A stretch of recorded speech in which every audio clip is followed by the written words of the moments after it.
Bonjour et bienvenue à ce tutoriel sur l'assistant de création de Budget Express. L'assistant de création est utilisé pour créer vos comptes bancaires, vos marges de crédit et vos cartes de crédit, vos revenus et vos dépenses.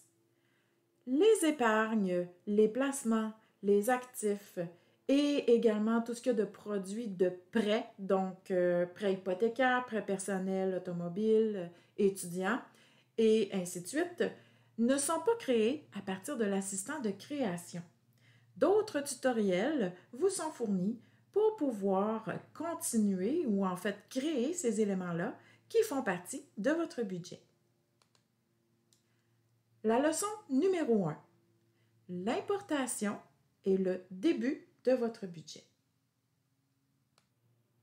Lorsque vous vous connecterez pour la première fois à Budget Express, donc autant pour la version en ligne, soit cloud, ou encore pour la version standard, qui est en installation locale sur ordinateur, vous arriverez dans la page de l'assistant de création. Donc, pour ceux qui sont déjà utilisateurs de la version standard et qui utilisent maintenant la version cloud, vous avez la possibilité d'importer votre base de données vers la version cloud. Cela vous permettra d'éviter de refaire en entier vos budgets. Alors, il suffit de cliquer dans le rectangle ici et de déposer le fichier qui s'appelle database.db. Alors, pour continuer à l'étape suivante, il suffit de cliquer sur le bouton suivant ou encore de cliquer sur l'onglet suivant. La leçon numéro 2, le nom de votre budget et la date de début. Avec Budget Express, vous pouvez créer un nombril limité de budget. Donc, il est important de nommer chacun de vos budgets selon l'objectif qu'il a. Donc, si c'est un budget conjoint ou encore un budget vacances ou un budget ayant un projet quelconque, vous devez lui donner un nom. Vous devez également donner une description de ce budget et par la suite choisir une date de début. Donc, la date de début, c'est à quel moment on débute ce budget-là. Donc, vous avez la possibilité d'utiliser la date du jour ou encore le 1er janvier de l'année en cours ou encore le 1er janvier de l'année suivante ou choisir une date à votre convenance. Donc, comme aujourd'hui, nous sommes le 15 septembre, je pourrais utiliser la date de début de mon budget le 1er septembre 2022 ou encore le 1er octobre 2022. Leçon numéro 3, les comptes bancaires. Lors de la création de vos comptes bancaires, l'assistant de création vous propose des éléments qui sont ici, donc du côté gauche, que vous pouvez utiliser pour créer vos comptes bancaires.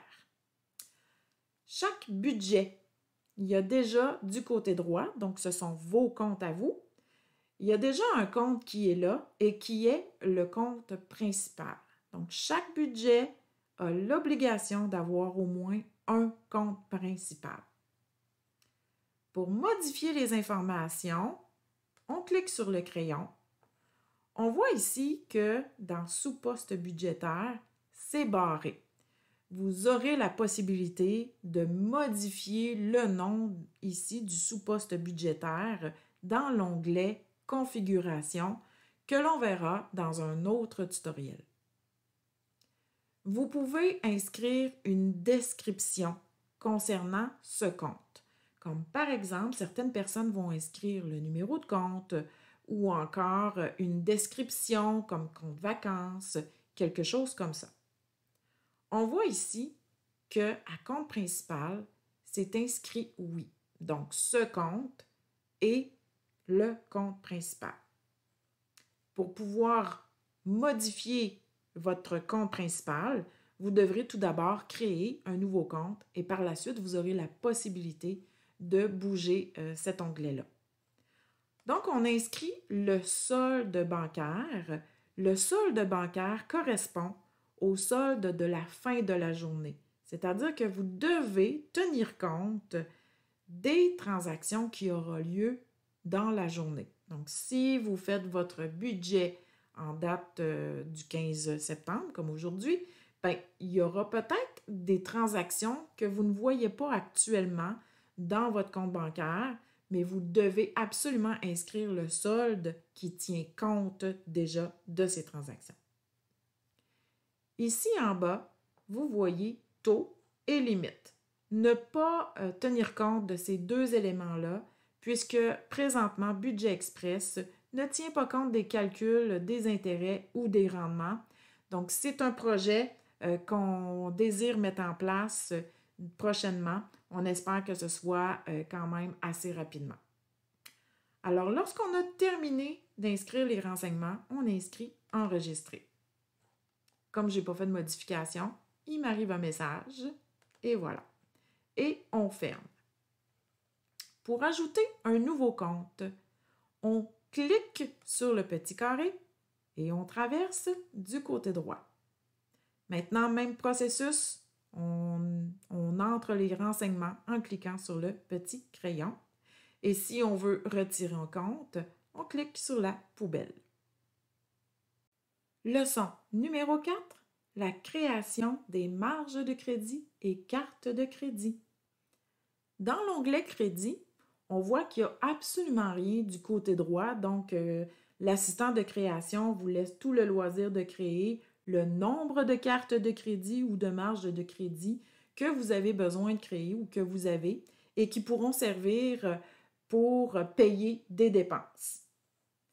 Donc, on clique du côté ici, on envoie du côté droit, on modifie et on inscrit les renseignements qu'on a besoin. Donc, on peut traverser plus d'une carte de crédit ou encore plus d'une marge de crédit. Donc, ici, pour les besoins de la cause, on va inscrire, exemple, si on a un solde de 0, on enregistre. Donc, dans la description, je pourrais inscrire, exemple, Visa. J'enregistre. Deuxième, on pourrait inscrire Costco.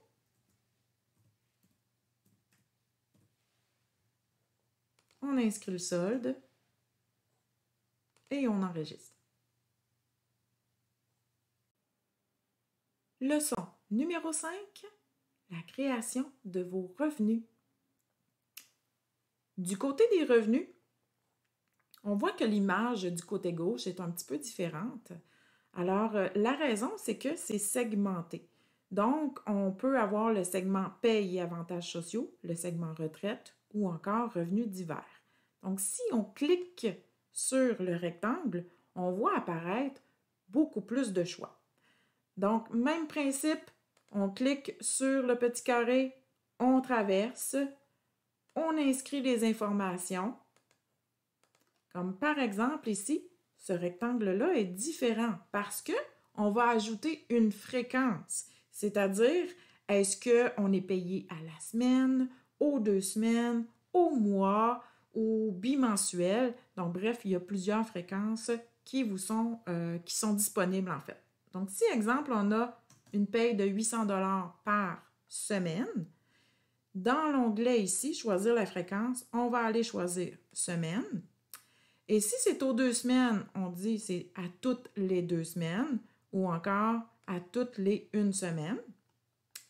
La date de début correspond à la date de votre prochaine paye. Donc, si c'est aujourd'hui, on l'indique. Si c'est la semaine prochaine, on choisit la semaine d'après et la journée de la paye. S'il y a un revenu, exemple, qui est temporaire et que vous connaissez la date de fin, c'est-à-dire qu'il y a un moment qu'on sait que ça va se terminer, on peut indiquer une date de fin qu'on peut choisir. Également, la dernière étape, c'est de choisir dans quel compte ce revenu-là sera déposé. Donc, on sélectionne le compte, donc encaissé par, et par la suite, on enregistre. Petite information concernant les fréquences. Vous pouvez vraiment choisir tout ce que vous voulez. Donc, en fait, si on choisit quelques fois, vous aurez à choisir des dates. Si on dit une seule fois, c'est que c'est arrivé une seule fois, puis on inscrit la date où c'est arrivé.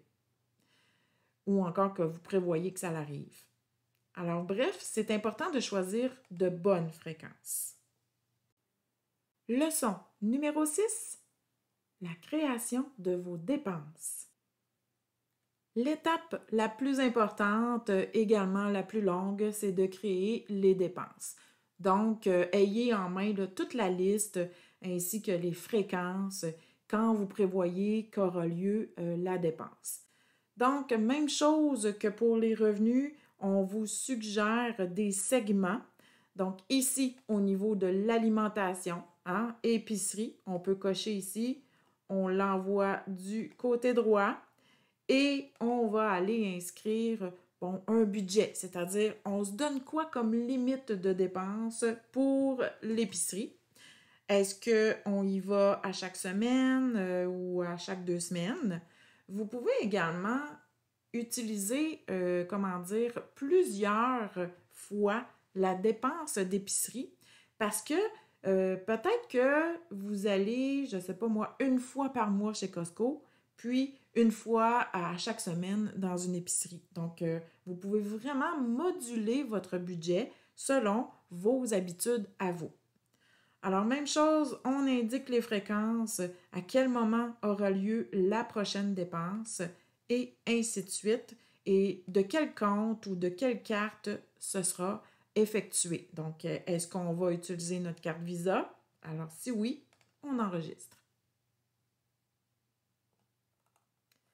Donc, après avoir entré toutes vos dépenses, on arrive à l'onglet Fin et vous avez maintenant terminé votre premier budget ou en tout cas une majeure partie de votre premier budget puisqu'il reste les épargnes, les placements, également tout ce qu'il y a de produits de dette. Alors, on clique sur Terminer.